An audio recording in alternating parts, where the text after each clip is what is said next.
Chapter 73. Examples of Truthfulness. A bishop called Firmus, that is firm, but as St. Augustine says, more firm in his will to keep God's holy commandments. When the emperor's bailiffs came to him, inquiring for a man whom the bishop had hidden, replied, that he would neither betray the man to them, nor tell them any lie. They, being pagans, tortured him severely and led him away to the emperor. But the bishop's sincerity and goodness made such an impression that the emperor, without any hesitation, pardoned the culprit at the bishop's request. Tell no lie under any pretext of good, or appearance of humility, or of any other virtue. A venerable hermit, St. John of Egypt, was visited by a company of good men who desired to receive his holy instructions. He received them most kindly, and they begged his blessing. But he replied, "Is there no one among you in holy orders?" They answered, "No." The saint then looked at each one in turn attentively, until he came to the youngest, when he pointed his finger at him and said, "This one is a deacon." Now this really was a deacon, but he had concealed the fact from a desire to avoid being honored by men whom he considered so much superior to himself in point of holiness. And out of this motive he denied it again. Now notice the conduct of St. John. He took the hand of the young man, kissed it to show his respect for his office, and addressed him in these words, "Take care, my son, how you disavow the grace you have received from God, for fear a good thing may not cause you to fall into evil, and humility plunge you into lying. For we must never lie, neither out of a bad motive nor out of a good one. For a lie does not come from God, but from the author of evil, as our Savior has taught us." An admirable instruction which you should never forget.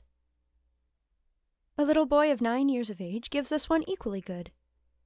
This little boy had forgotten something his father had commanded him to do, and fearing a whipping, he began, as boys do, to cry. The servants asked him the reason, and made up a plausible lie for him to tell to clear himself before his father. "Oh," said they, "just say so-and-so, and you will get off. But if you tell the truth, you will surely be well flogged." The boy replied, "It is better to be killed than to lie. Let my father do what he likes. For my part, if I die, I will tell no lie. How could I dare to appear before the Blessed Virgin after I had told an untruth?" Suppose, then, that you do succeed by these lies in escaping a scolding or a punishment. What does that signify? You have a guilty conscience. How can you appear with confidence before God in prayer?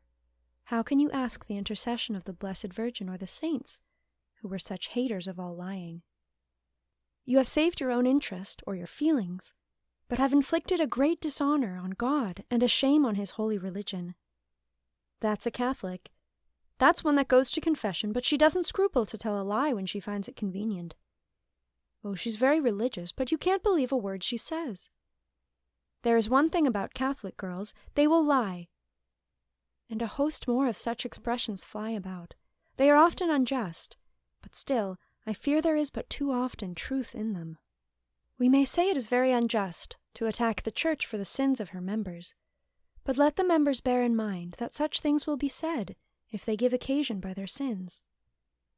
In conclusion, then, be determined out of the fear, and much more, for the love of God, out of regard to our own souls, and for the honor of the Church of Christ, and the good of other souls who see in you an example, to put away the old man with his corruptions, and put on the new man who is in sincerity and truth, and avoid all lying, resolve to speak the truth every man to his neighbor. Ephesians 4:22-24.